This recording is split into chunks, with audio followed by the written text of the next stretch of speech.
As we look into the book of Exodus, chapter 33, we know that we're wrapping up the book of Exodus and we're looking ahead to what we're going to do next.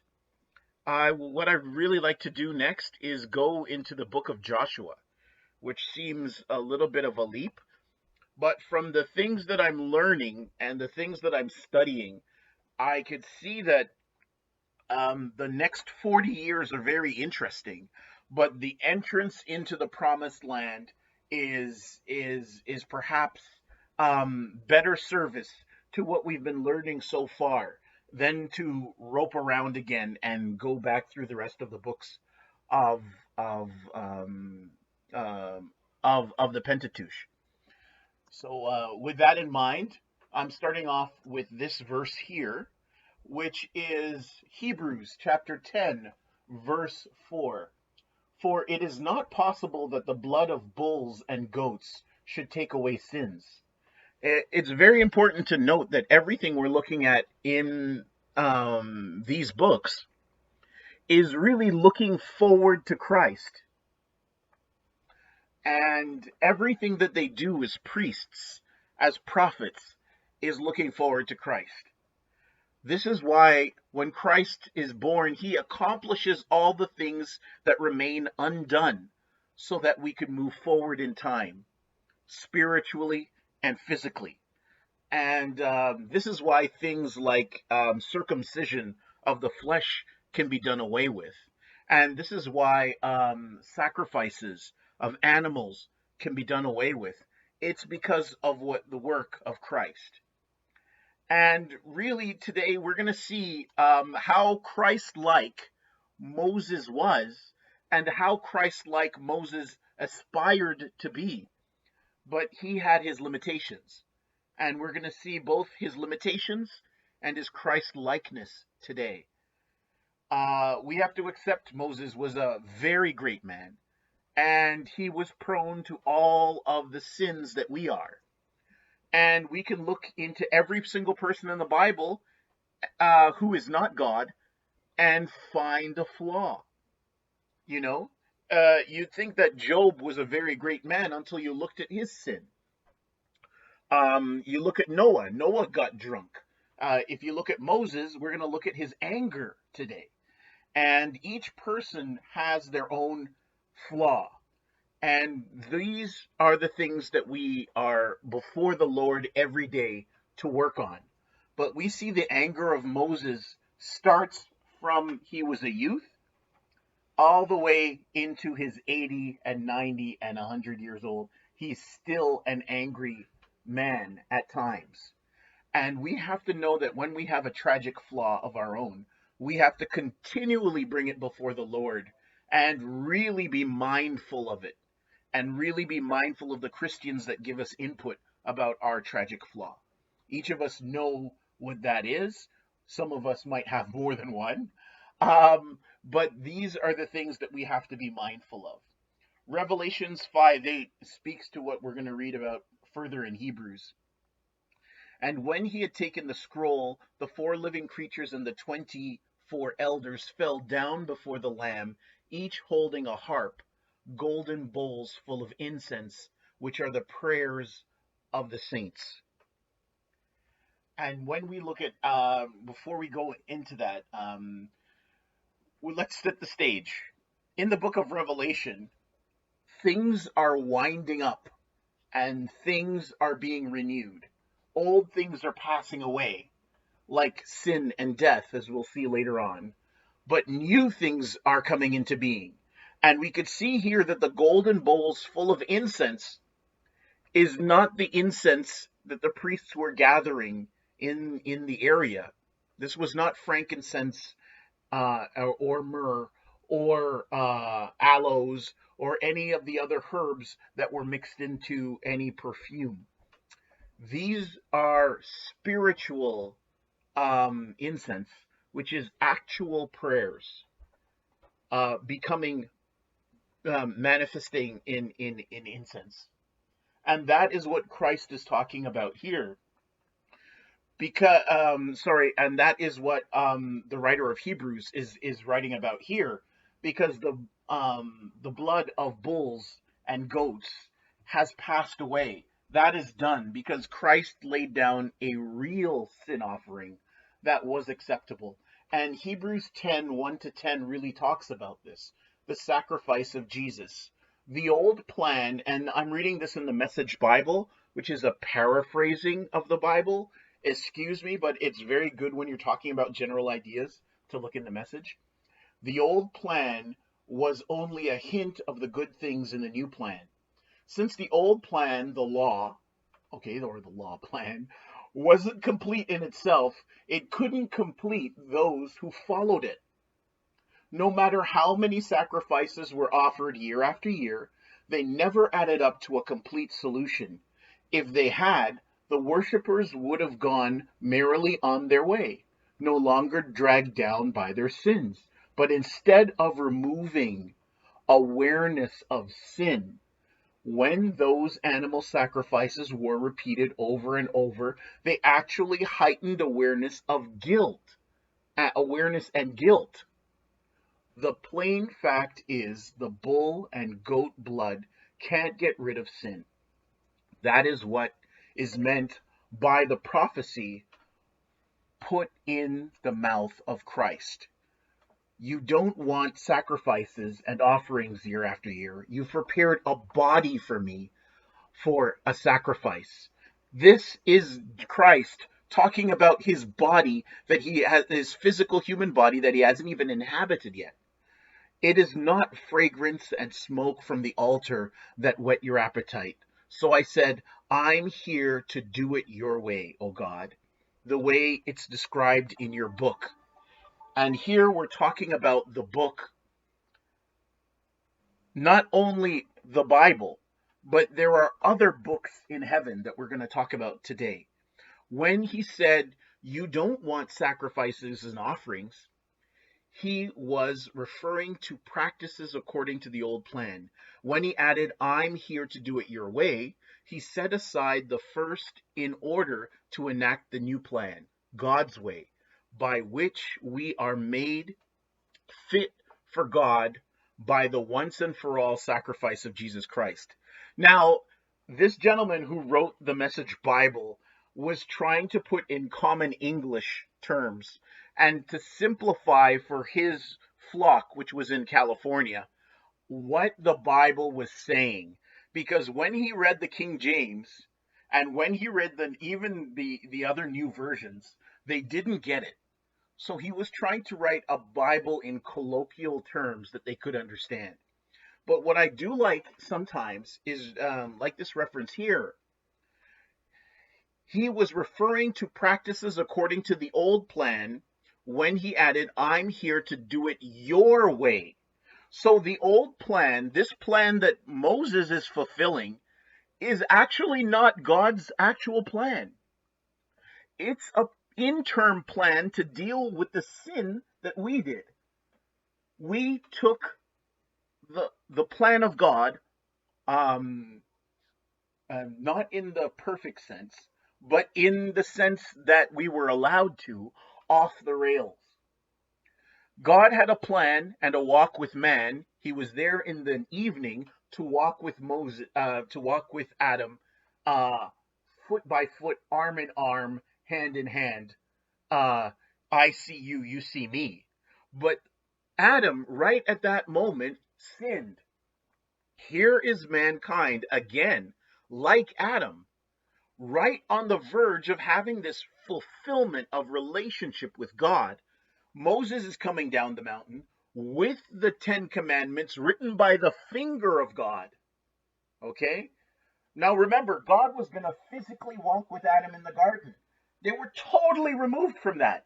But even in this sinful incarnation, even with all of the blood of bulls and bullocks standing in place of Christ, God was still able to write with his finger and show them his writing. God was still able to stand on the mountain and show them his words. Okay? But at the point where that Congress was about to happen, that intimate relationship, man pulled away from God again. And it made me want to think, why is it man keeps pulling away from God right at the point of intimacy? The time when the actual meeting was going to take place, each time man runs away. And it's fear that makes man run away. And we're going to study this fear later on today. 2 Corinthians 2:14-16. But thanks be to God who has always led us in triumph in Christ, and through us spreads and makes evident everywhere the sweet fragrance of the knowledge of him. For we are the sweet fragrance of Christ, which ascends to God. This goes right to Revelation 5:8. Okay? And this goes right to Hebrews. And we could see that we're talking about the same thing. Okay? We ourselves can become that sweet fragrance. When that prayer becomes our life and the representation of us before God, then God can see us face to face. Discernible both among those who are being saved and among those who are perishing. Okay?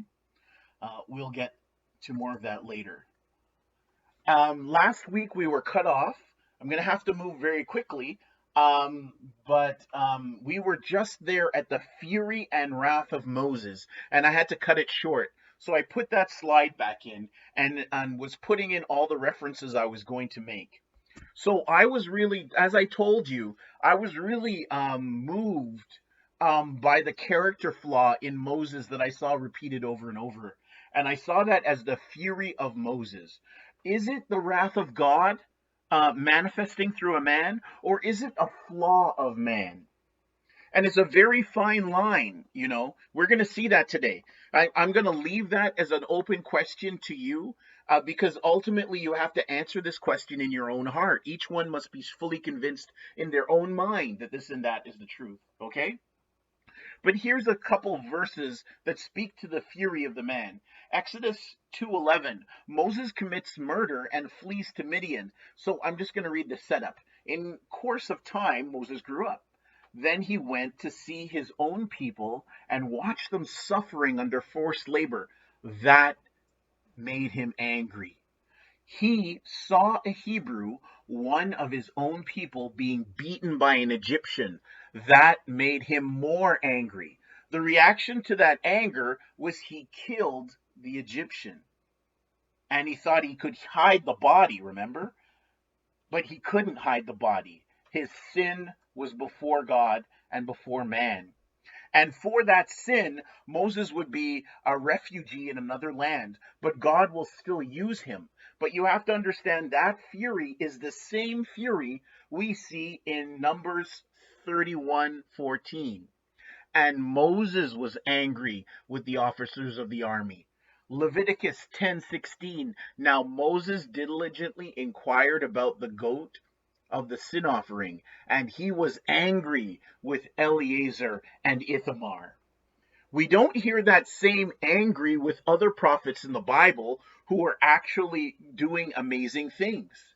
Okay? I don't remember reading so much about the anger of Elijah when he did these things.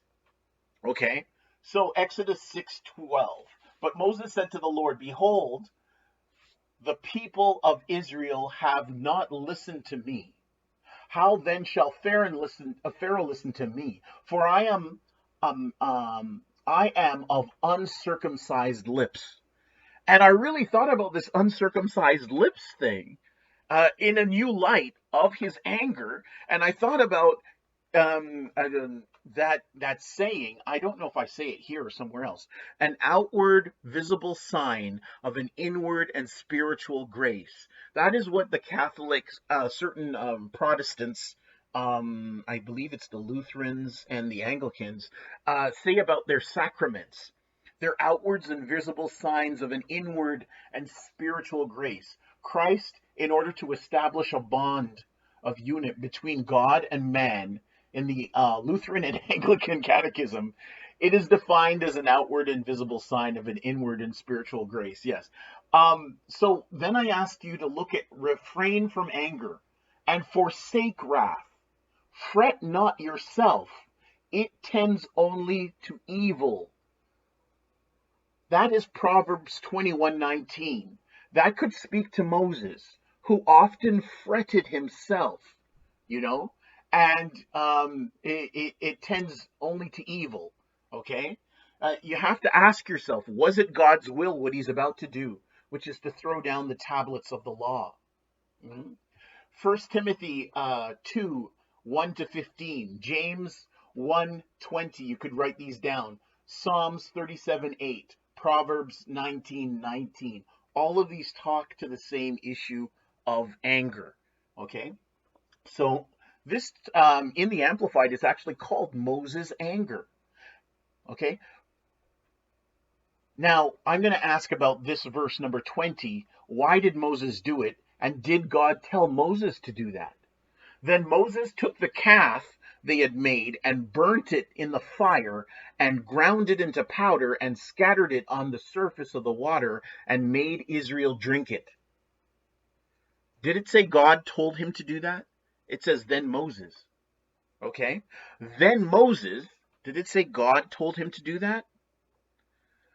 And later on, you're going to see God actually tells him to say something. Okay? And he does. Okay? Then Moses said to Aaron, what did this people do to you that you have brought so great a sin on them? And Aaron said, do not let your anger burn, my Lord. We explored this last week. You know the people yourself. They are prone to evil. Okay? Now we get into the next set of verses, which is verse number 25. And I'm asking the same question again. Why did Moses do it? And did God tell Moses to do it?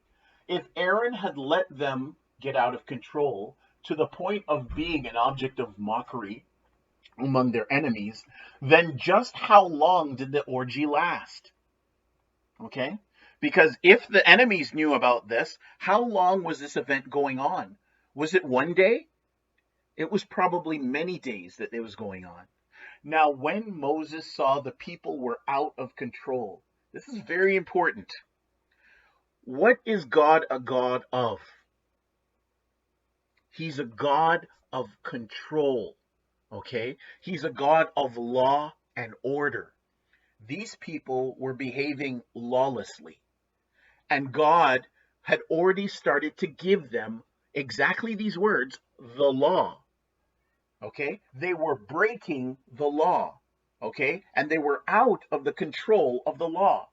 So this is why they say, now when Moses saw the people were out of control, for Aaron had let them get out of control to the point of being an object of mockery among their enemies. Then Moses stood at the gate of the camp and said, whoever is on the Lord's side, come to me.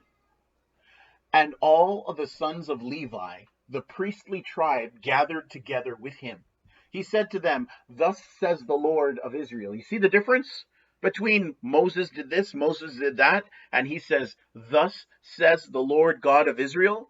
Every man strap his sword on his thigh and go back and forth from gate to gate throughout the camp, and every man kill his brother, every man his friend, every man his neighbor, all who continue pagan worship.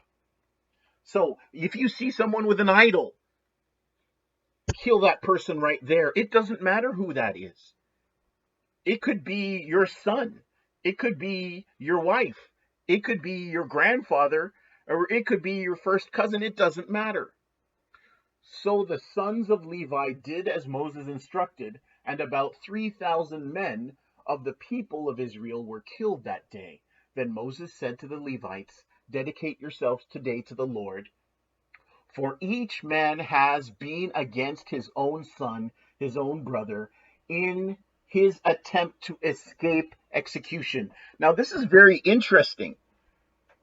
Were they trying to escape their own guilt for the part they played in either the silence, like the silence of Aaron, or the participation, like the participation of Aaron? It doesn't say that Aaron participated in the orgy. It doesn't say that the Levites participated in the orgy. We don't know what exactly the part they played was. Okay? But we do know that they are guilty in some part for it, because here they are killing their neighbors, But before, they did not restrain their neighbors.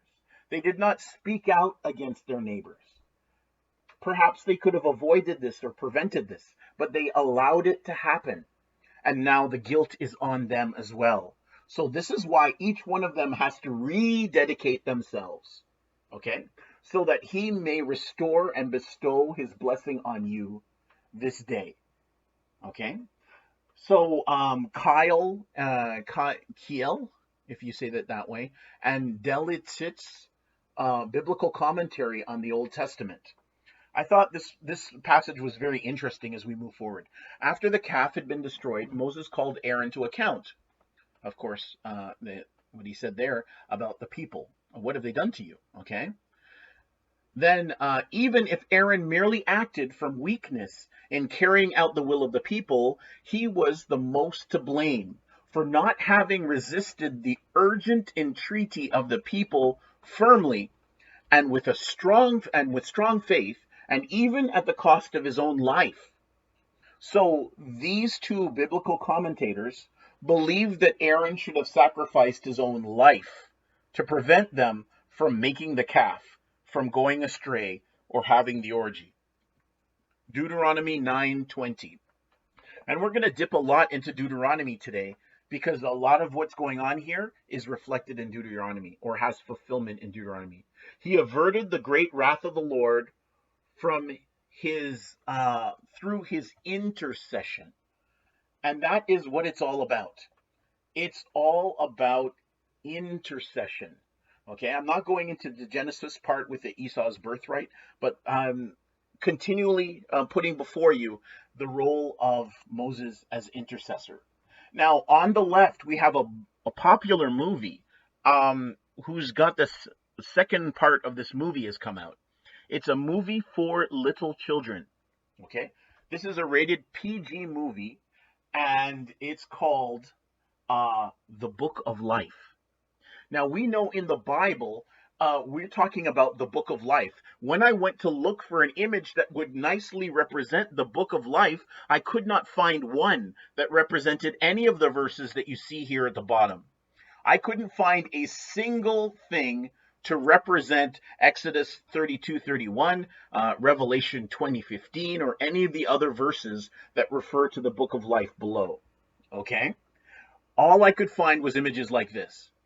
And this is a movie that comes out on the Day of the Dead. Okay? The Dia de Muertos. One time I was going down to Haiti and there was a storm, right?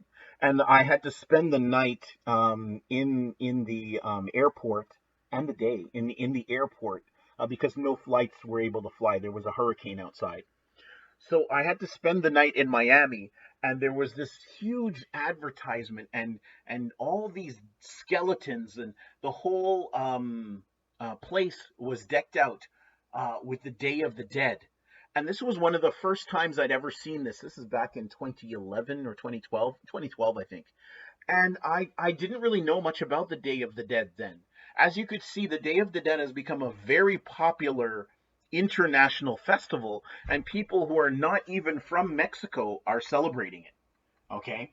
But they are referring to the Day of the Dead as the Book of Life, which is exactly opposite. Okay? And that is what the people were doing when Moses was on the mountain. They were doing the exact opposite of what God said. That is why it's such a big deal that they made this golden calf. Okay? They were doing the exact opposite of what God said. So what would Moses say and do if he saw our current society? What if Moses was alive today? This historical Moses, and he was walking the earth today. He just appeared out of nowhere, came to earth today, just to witness what was going on and to speak. And he saw an advertisement for this movie. What would God say about us in a Christian society who are creating things like this for our children to watch? Okay? Exodus 32. Then the next day, verse 30. Then the next day, Moses said to the people, "You have committed a great sin. Now I will go up to the Lord. Perhaps I can make atonement for your sin. Now here's where I interject. I'm interjecting a lot, I realize, but here's where I interject and why I said the things I said before. What if Moses had not cast down the Ten Commandments? What if Moses had retained the Ten Commandments and then went back up to the Lord and sought his counsel? Because whether he threw down the Ten Commandments, whether he or not, God still commanded him to kill those people he killed, but he still did not make reparations. This still didn't make it right. You understand? The sin is still there.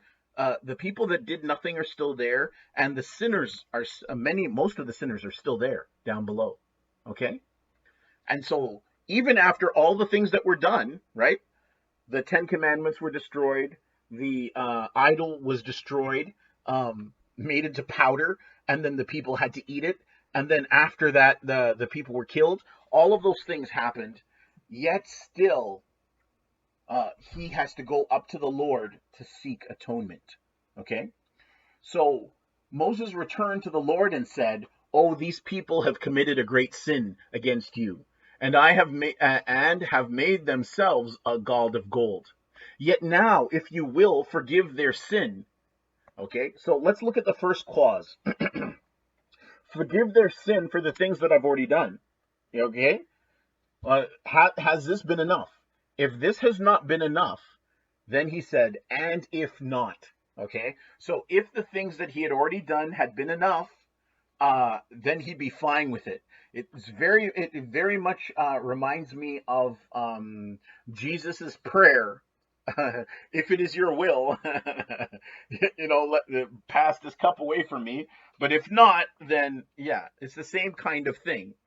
And it's the same kind of moment too. A pivotal time when a person of God speaks about what they would rather have personally to what God's will is, and to recognize the difference between them and to go with whatever God says. Okay? And if not, please blot me out of your book. And remember, this book is the actual book of life.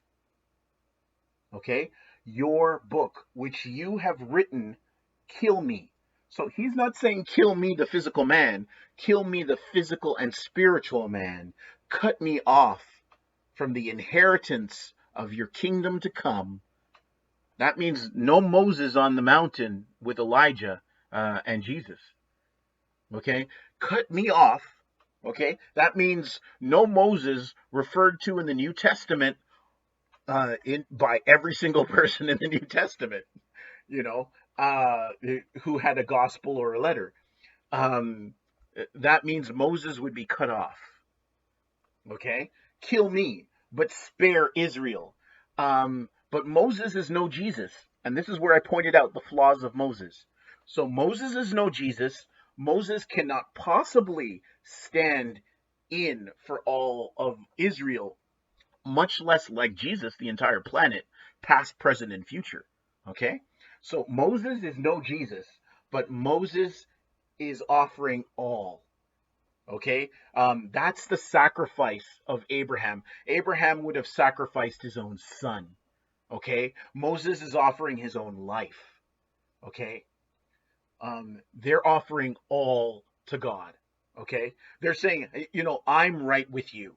Help me make it right with them and you. Okay? That is true intercession. Okay? But the Lord said to Moses, whoever has sinned against me, and this is a law established before Moses, whoever has sinned against me, I blot him out of my book. Not you.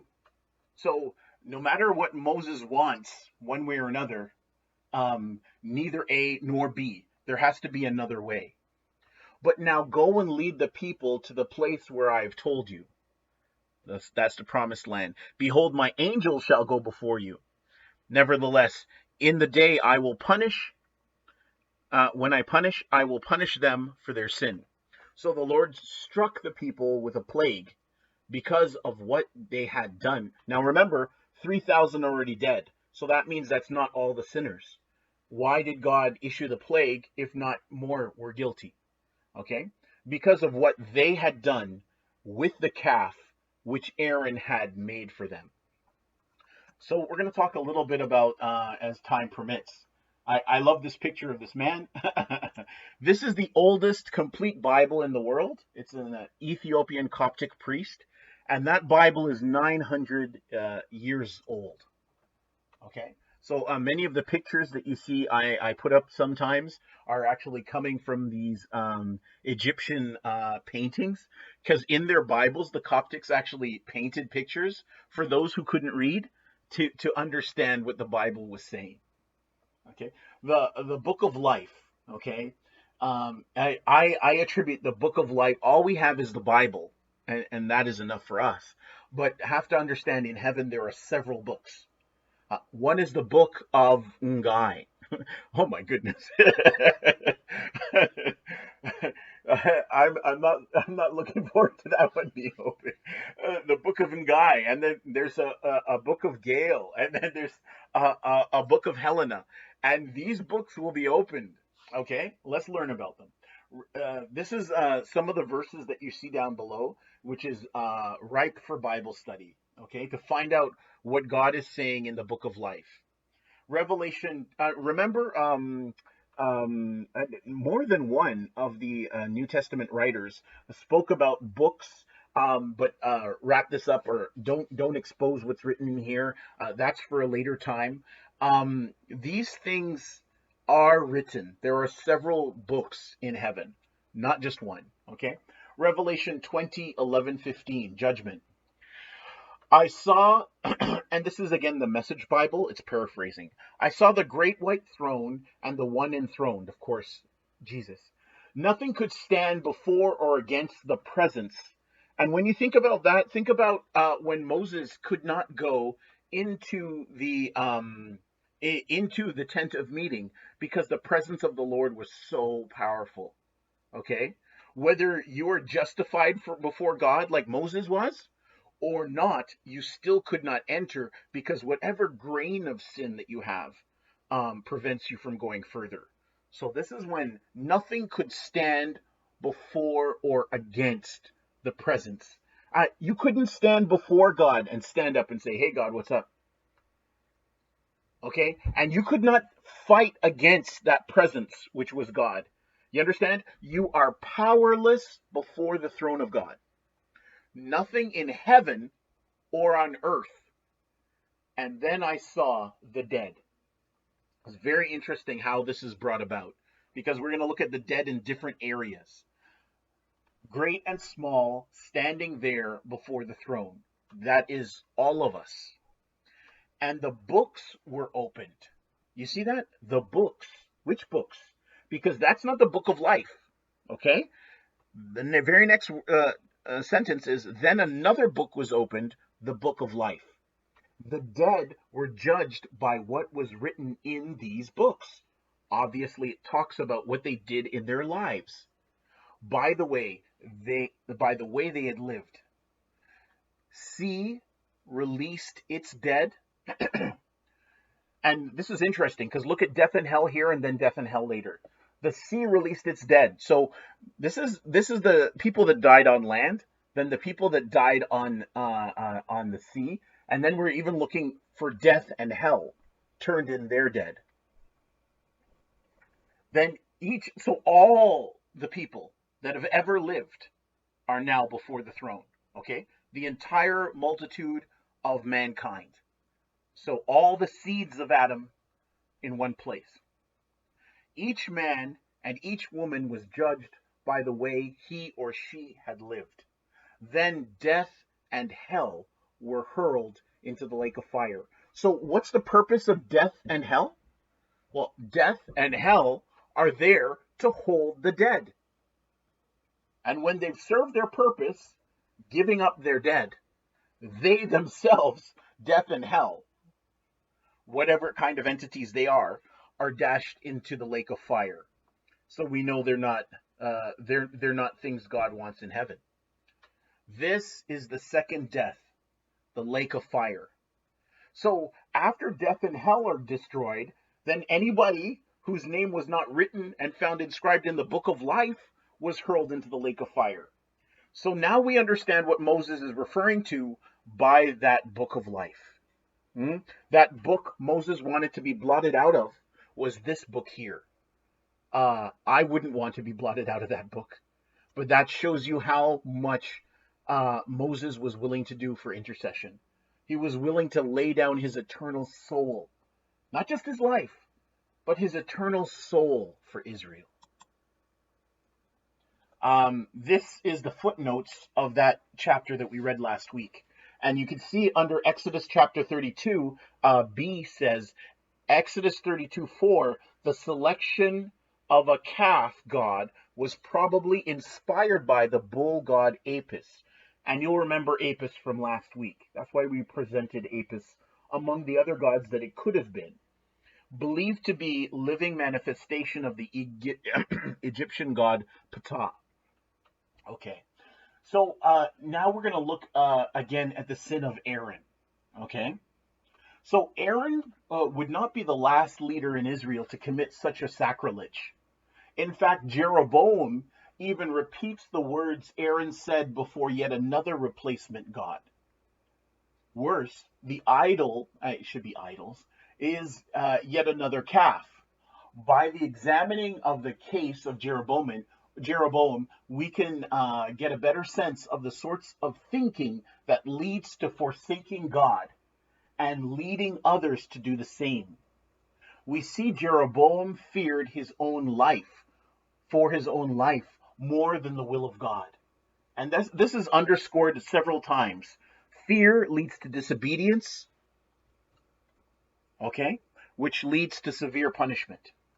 And we could see this is really the origin of the sin of the Israelites, then the origin of the sin of Aaron. And we could see later on it's going to be the same sin that takes over Jeroboam. And let's read a little bit about that fear so we could better understand this context of why Israel turned aside and why Aaron turns aside. Okay? Jeroboam doubted God's promises. Okay? So when God tells you to remind him of his promises, he's not telling you to remind him of his promises for his own good. It's not to stroke his own ego. It's for you. You're reminding God of his promises so that you can remember who God is. Okay? Not to doubt him. Jeroboam doubted God's promise to him and said in his heart, now the kingdom will return to the house of David. Now, if anybody knows about Jeroboam and that whole thing of Rehoboam and Jeroboam, I invite you to get into chapter 11 and 12 of Kings and get into it in more detail. But here we're only looking at the actual words that he said. Now the kingdom will return to the house of David.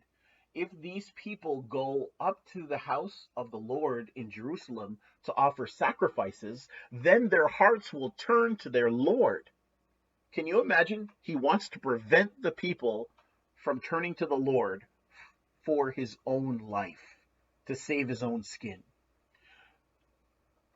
And then, when they turn to the Lord, they're going to turn to Rehoboam, king of Judah. And they will kill me and return to Rehoboam, king of Judah. So the king took counsel and followed bad advice and made 2 calves, not one, of gold. And he said to the people, it is too much for you to go all the way up to Jerusalem. Behold your gods, O Israel, who brought you up out of the land of Egypt. How would he know? Was he there? So now in the book of Exodus, we've been through the 400 years. And it's so interesting what I'm learning about those 400 years. There's a huge amount of documentation. There's massive amounts of proof for Israel. And we'll get to that in later weeks. I took all those references out so we could make it, so I could wrap up today. Okay, so we've only finished off last week's lesson. We haven't really gotten into this week's lesson, and there's 15 minutes left, and I'm going to finish on time. So we can see here that when the 400 years pass, there's It's not, there's actual Egyptian records that show that not only Joseph, but his sons had great standing after he died in Egypt. There's actual signs that Joseph actually, it was a flood. It was flooding that caused the famine all across the area. Okay? It was the flooding that caused the famine. They actually found evidence of the flood, and they actually found evidence of a person that was living in the land. Anyway, who diverted the river, um, and River Nile, and diverted it and created a huge lake, and then they could manage the irrigation of the harvest, which is why they had the 7 years of plenty, because they had plenty of water.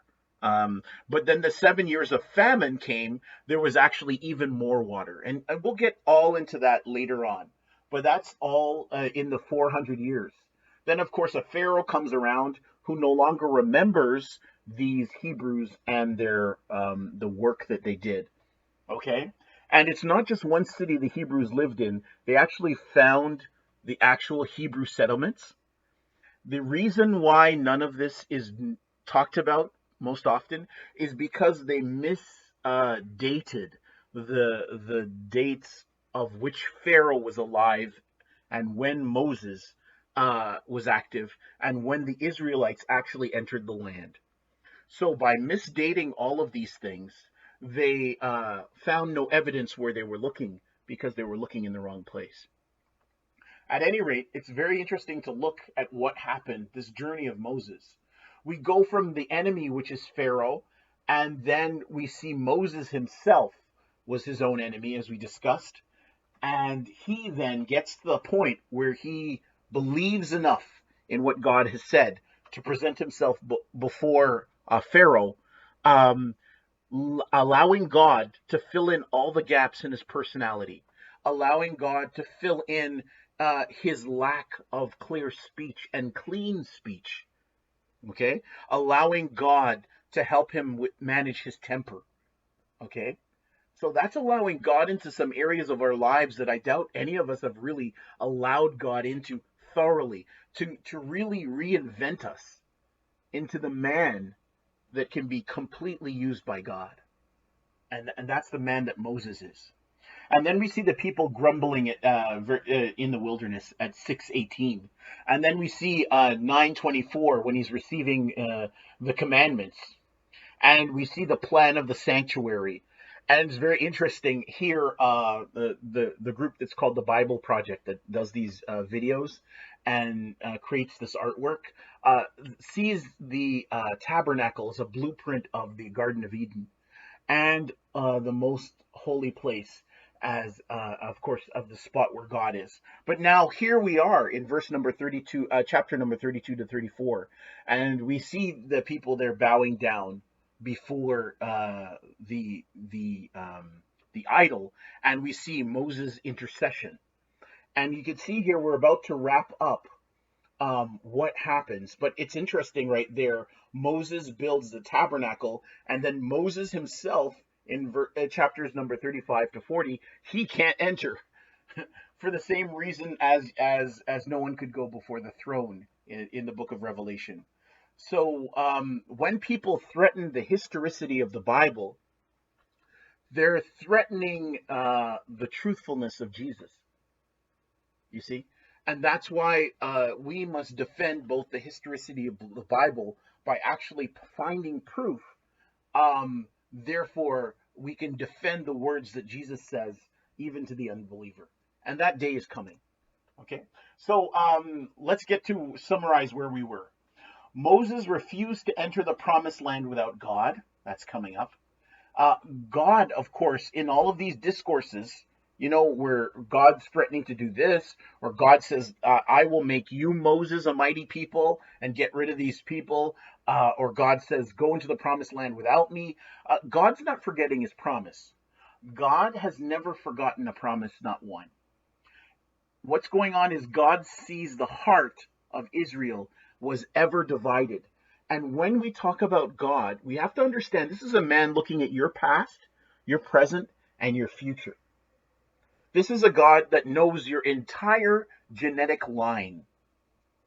This is a man that knows everything about the history of your nation from its birth to its death. God knows everything. And it's very hard when God's trying to talk to us who are little specks in time. You know, we're little specks floating in time, and God's trying to relate to you, and He's living in the past, the present, and the future all at once. Okay? God is outside of time. Okay? God saw the heart of Israel was ever divided. So He's not talking about the golden calf. He could see Jeroboam and the golden calves, the two golden calves to come. So his when God's anger burns, it's not burning for this, it's burning for every single instance of this. Okay? That's why God creates those commandments against the things that irk him and bother him. Okay? So God saw the heart of Israel was ever divided, being able to see the future which Moses could not. So let's look at the divided heart of Israel. When the spies return with a favorable report, the Israelites still refuse to go into the land. That's the promised land. That's Deuteronomy 126. The people are stronger and taller than we. The cities are large and fortified up to heaven. It's so interesting when you go in and you see the walls of Jericho. It was fantastic. The base of the walls of Jericho were 15 feet high of huge boulders. Above the 15 feet now was another 15 feet of wall. If you scaled that 30 feet and got over, then you would fall 30 feet straight down into a moat. And that moat led up 70 feet I think it's 60 or 70 feet, 60 or 70 feet of a steep incline, about 70 degrees, where you could be killed by anything. You could be killed by stones, oil, because it's a steep incline with nowhere to hide. The whole of Jericho was built like that. The outer wall and then the inner wall. Then the inner wall itself was 30 feet straight up in the air if you climb that 60 feet. So the walls of Jericho were no joke. Even the Middle Ages, they would have a great deal of hard time attacking the walls of Jericho. So anyway, the people are larger, and by the way, all of the cities that the Canaanites and the other people in the land had, they were all walled cities. All of the cities were walled cities. Okay? They tell Moses, adding that our hearts melt. Okay? How could their hearts melt? They have a God there. They have the God that parted the sea.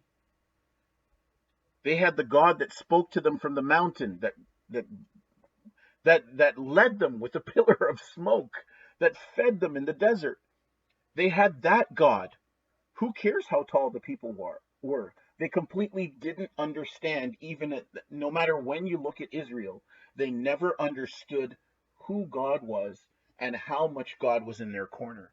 Even though Moses assured the people that God will fight for them just as he did in Egypt, they did not trust God to fulfill his promises. Does that sound like Rehoboam? Deuteronomy 1:29 to 33. Remember, fear leads to disobedience, same thing I said before, which leads to severe punishment. Okay? So, Exodus 33. We're just going to read the beginning of Exodus 33 because we're about to run out of time. Okay. You can see that there's milk and honey in the background. I sent you to reap a crop for which you have not worked. Others have worked. You have been privileged to reap the results of their work. So in the case of honey, what are we reaping? Who made the honey? The bees. The bees are working for themselves, and we're stealing what they're making to reproduce themselves. And the same is true of milk. We're reaping from the cow what the cow is producing for its offspring. Okay? So milk and honey, they have representations in terms of milk being very good for you. I mean, that was the number one health food of that time, um, the goat's milk. And then you have the honey, right? The honey, which was actually super valuable. Um, Honey, like good incense, was something akin to gold in terms of its value. The journey resumed. The Lord spoke to Moses. Okay, this is chapter 33, verse 1. The Lord spoke to Moses, saying, "Depart, go up from here, you and your people whom you have brought from the land of Egypt, to the land which I swore to Abraham, Isaac, and Jacob, saying, to your descendants I will give it." So we know here, if you remember the beginning of chapter 32, where Moses is reminding God of his promises, God, of course, is stating back verbatim what he had stated to previous generations. I will send an angel before you, and I will drive out the Canaanite, the Amorite, the Hittite, the Perizzite, the Hivite, and the Jebusite. Go up to the land of abundance flowing with milk and honey. For I will not go up in your midst, because you are a stiff-necked, stubborn, rebellious people. And aren't we the same? And I might destroy you on the way. Because as I said before, God could see all of those future instances where they are going to rebel against him and cause him to be furious. So he said, it's better I just wait here on this mountain and let you guys go and inherit the land. Then I destroy you. This is very interesting language, but we have to understand that it too is a test. But it's not just a test, it's also a statement of how God feels. Because even though God is true to his word, as you could see above, depart and go and inherit the land. God did promise them the land. Did God promise to go and be there in the land with them? This calls for a very detailed Bible study. Okay? Verse number 4. When the people heard this sad word, now these are the people that just had an orgy in God's absence and Moses' absence. But these people are saddened to hear that God's not entering with them into the promised land. Didn't he just kill 3,000 of them? They mourned, and none of them put on their ornaments. Just hearing that God was not going to go with them into the promised land, these people who were of two minds all the time, had one foot in the grave all the time, one hand in the cookie jar at all times, they put off all of their ornaments. And that is all of the gold and jewelry that they did not give to the tabernacle. That's all the stuff that they had left over, even stuff they had left over from the golden calf. So they had a lot of jewelry. They took off everything that they had that ornamented themselves, because all of it spoke to Egypt and none of it spoke to God. And they started to perceive what God was saying, because even now, Moses himself wouldn't have known all the things that made God vex. Do you understand? Neither would the people have. They don't understand God. They're still getting to know God. So because they were mourning, they took off all of their ornaments. For the Lord had said to Moses, say to the sons of Israel, you are a stiff-necked, stubborn, and rebellious people. If I should come among you for one moment, I would destroy you. Now therefore, penitently take off your ornaments, so that I may know what to do with you. So if the people did what God said, it shows in their heart they do want God. But as soon as God is not there, as soon as Moses is not there, they might be turned to another side. And we're going to have to wrap up after this verse. So the Israelites left off all of their ornaments in repentance on Mount Horeb, Sinai, onward. So they never put back on that gold jewelry. That gold jewelry went into the treasury, and you're going to hear about that later in time, because the Israelites are going to have a treasury, and that this is the starting of the treasury of Israel. That's it for today. Um, there's plenty more to do in the book of Exodus, but I thought I would finish off last week's chapter properly, as best as I could, so that we could understand the greater context of how this Exodus is really an opportunity for God to introduce Himself to Israel. It took many years. Okay, all of this was happening within the first year, but the people were just learning about God. Okay, they hadn't been following God for very long. Okay,